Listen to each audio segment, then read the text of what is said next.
I'm Candace Chellew, the Senior Editor of Business Services here at SmartBrief, and thank you so much for joining us today. Within days of taking office for his second term, President Donald Trump signed two executive orders and then a third last April, all aimed at reversing federal policies around diversity, equity, and inclusion initiatives.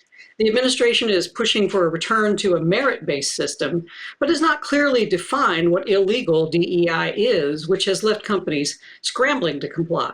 The backlash has diminished support for DEI, with a recent Pew Research poll showing that 52% of workers say DEI is a good thing. That was in October of 2024, and that is down from 56% who said the same thing in February of 2023. In addition, more than 30 state anti-DEI bills are either active or have been recently passed. But according to workplace strategist, DEI consultant, and best-selling author Lily Zheng, the backlash isn't a sign that DEI has failed, but rather is an indicator that it works, and it works enough to scare those who oppose it. The majority of employees have faced discrimination and want a sense of belonging at work. So despite the political pressure, DEI budgets have remained steady at the majority of companies, although many have renamed their initiatives. These companies remain committed to DEI because they know that it helps their bottom line, and they've seen the value that is inherent in a diverse workforce. Zhang, who is the author of DEI Deconstructed and Reconstructing DEI and the forthcoming book, Fixing Fairness, joins us here at SmartBrief to talk about some of the practical things that leaders and companies can do to create healthy and inclusive workplaces. Lily, welcome. Thank you so much for taking the time to talk with me today. Thank you so much for having me. I'm very excited to have this conversation and to shed some light on what leaders can do moving forward in this particularly volatile time for DEI. Great, thank you.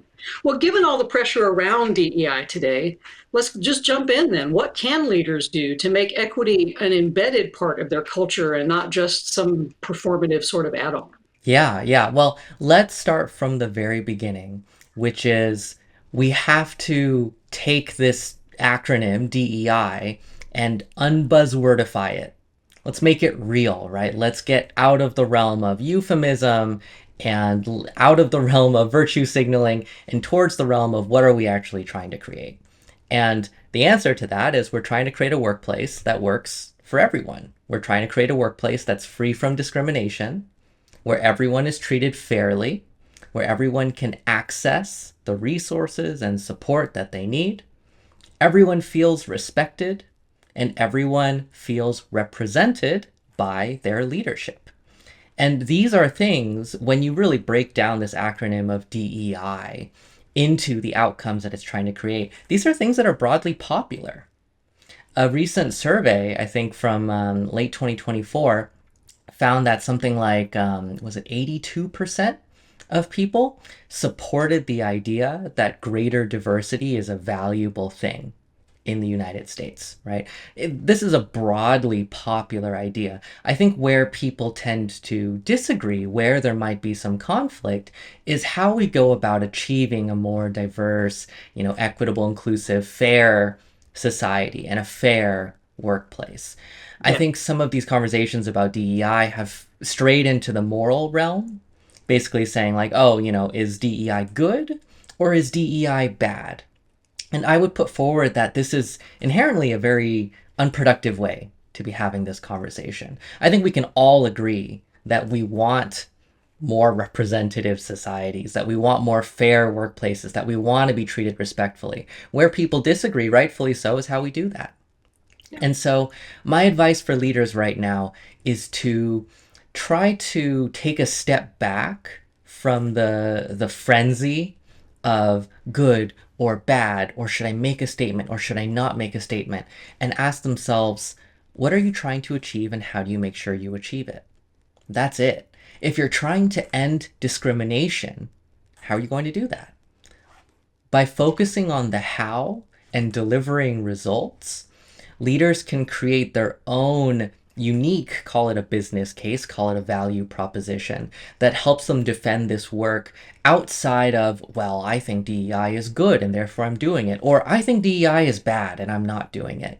Not only are these kinds of arguments unsatisfying for customers, for investors, for workers. They also don't do a good job at addressing the real challenges that people are looking to solve these days, which is they want a workplace that treats them fairly, they want a workplace where they feel respected, and they want to make sure that they feel represented by the people who lead them, right? And these are universal issues, not partisan ones. Right, right. I was reading an article on your Substack, and you were writing that inclusion work was meant to fix problems such as exclusion, discrimination, and disrespect. And your upcoming book is entitled Fixing Fairness. So, what is broken about fairness in the workplace right now, and what can leaders do to fix it? Yeah, well, it doesn't exist. We don't have workplaces that are entirely fair yet, right? We know that our workplaces still have discrimination in droves. Did you know this really shocked me when I found it out that 91% of American workers have experienced workplace discrimination? Like 91%, right? And this was from 2024. Like this data, right, really shows us that our workplaces, as much as we aspire to fairness, as much as we aspire to meritocracy, you brought up the term, right, merit-based, we don't live in that reality yet, right? We know that our workplaces discriminate against older workers, against veterans, against women, against people of color, against people without college degrees, against people with disabilities. We have all of this data. We know that our workplaces are not where we want them to be. And so when we talk about this idea of fixing fairness, right? That doesn't mean this kind of abstract notion of like, oh, we care about meritocracy, and by making a statement like that, that's going to check a box and somehow achieve meritocracy. Instead, what I'm talking about, and what I talk about throughout the book, is approaching fairness as an operational reality that we can create through our own efforts as workplace leaders and business practitioners. We can make our workplaces more fair if our promotion processes are standardized, if our hiring practices are rigorous, if we train our leaders to make decisions not just based on their own biases, but taking into account as much information as possible. We have actually a wealth of resources and research on how we can do these things. And yet our leaders don't do them. Not because they're bad people, but because many of our workplaces don't actually incentivize fairness, right? Think about a hiring manager, right? We have all of these best practices that are saying, oh, you should use a hiring panel. You should make sure you have a scoring rubric. All of these things are bias busters. They help make sure that you make fair decisions, that you don't discriminate against people. And then talk to any hiring manager, and they will say, well, I'm just under a lot of pressure to make a whole bunch of hires really, really quickly. I have 1 week to fill this role. I'm going to call a friend, right? Like, Yeah. I really have to fill this role. Or, wow, I have 500 candidates for this role, and I need to give a slate of a round 2 by tomorrow. There's no way I can actually make a fair decision. I'll just run them through ChatGPT and see what that spits out, right? And we know, right, algorithmic bias, we have all this new research showing that ChatGPT is very far from objective. That is not necessarily a very fair way to be making these decisions. No. But just from these examples, you can see, right? Like it's not that there's something wrong with people. It's that all of our incentives, all of our workplaces are misaligned. We've created these structures that don't actually encourage us to be fair. And then we kind of scratch our heads saying, wow, like why is everyone in this promotion slate a white dude again? Or, wow, like we just laid off a whole bunch of people. Why did we just lay off all of our women? That's strange, right? So there's a lot of room for improvement. And this book lays out some of the ways we can push back against this kind of tidal wave of unfairness, this tidal wave of discrimination that defines, unfortunately, so many of our workplaces. Yes.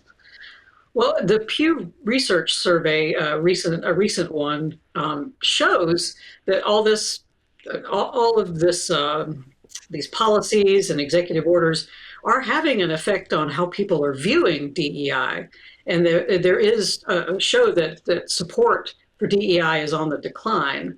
And so leaders may be facing more resistance when they try to really fix fairness, when they're really incorporating some manner of inclusion, and they may face that from executives or employees.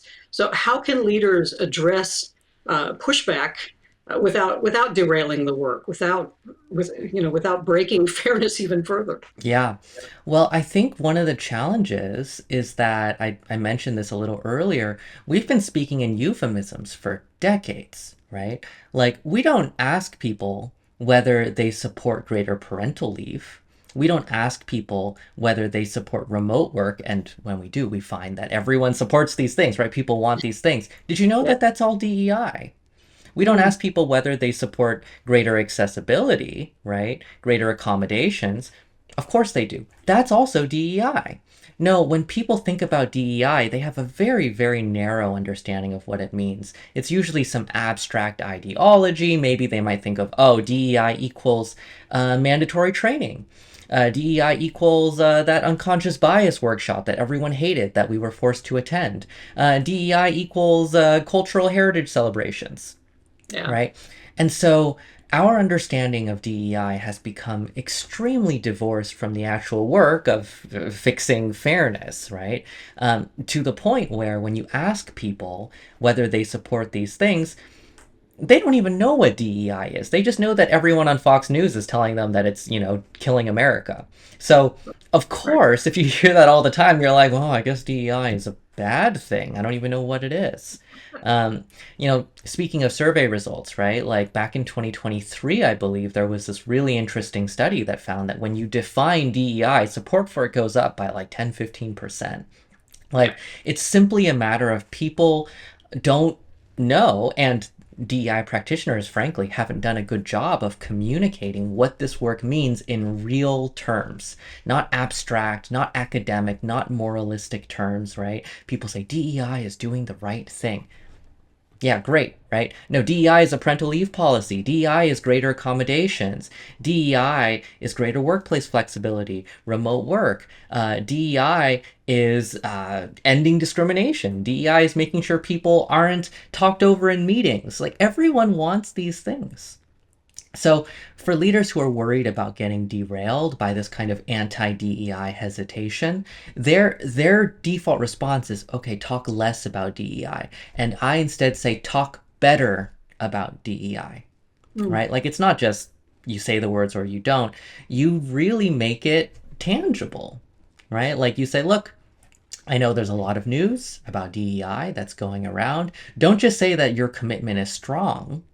Say, look, we know for a fact that tamping down on discrimination, making sure that our managers are all prepared to be, welcoming and respectful and supporting everyone here to do their best work, and creating policies that enable all of you to do your best work is key to what makes us succeed as a business, right? Like, people are our business's biggest assets. We are supporting our people. Now, if some people want to call that, evil, anti-woke, DEI, I guess they're welcome to, but we know that these things help you, and by helping you, they help us, and we're going to keep doing what works, right? Like, just talk about it in real terms.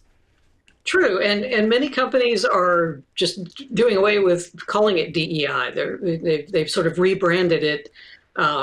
But do you think that's a good thing, or maybe it gives you a way to talk about it that it doesn't throw up defenses? But they're not talking about it better, right? Yeah, So before, they would say our commitment to DEI is strong yeah, and we stand by DEI. What they should be saying is, look, we all benefit when we make our workplace more respectful. yes. That was DEI work, and now maybe we'll call it something else. But, like, do you want a more respectful workplace? I sure do. I hope you do too. If you actually don't want a more respectful workplace, then please leave. Right? Like, they should probably be saying that. Instead, right now, they're saying our commitment to belonging is strong. We support belonging. It doesn't mean anything. They've replaced one euphemism with another, and they're going to keep doing that, as euphemisms change. That's not better communication. It's not precise. It's vague. It doesn't actually help people understand what it is that they want to support. Right? We should just be talking clearly about what kind of workplace we want to create and how we're going to do it, and then follow through and make those workplaces to deliver benefit for everyone and win-win. Absolutely. Absolutely. Well, so Lily, if you could predict one major shift in DEI strategy over the next decade, what do you think it would be? You know, I'm going to be slightly optimistic here. A lot of the clients that I'm working with are telling me that 10 years ago, there was no support for impact measurement. Leaders would just say, look, DEI is popular. We don't need to measure whether it actually works. We just need to measure how happy people are when they see the training. And now their general counsel is saying, no, no, no. Okay, we need to actually show that this stuff is fair and it's delivering benefit and is compliant. So can we start like measuring whether it's working?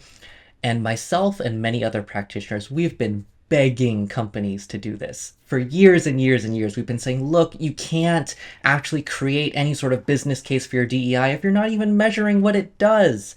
And now we're seeing workplaces start to do that. So I predict that under the guise of compliance, right, under the guise of making sure that they're not running afoul of new interpretations of the law, companies will get more rigorous about the DEI work that they do deploy, and maybe less loosey goosey about just kind of throwing the kitchen sink at the wall and hoping something sticks. And I think this is actually an opportunity for the industry, for people who care about this work, to be shifting our labor towards something that's more effective and more rigorous and more disciplined, and away from the kind of DEI bubble that existed post summer of 2020. Wonderful. Thank you. Lily Zheng, workplace strategist, DEI consultant, and best-selling author. Thank you for joining us here on Smart Brief, and we look forward to your new book. Yeah, Uh, it was a pleasure. Look out for the book in January 2026. I am so excited for it. I can't stop talking about it. It's gonna shake things up in a good way, I hope. that's good. Thank you so much. We appreciate your time. Thank you.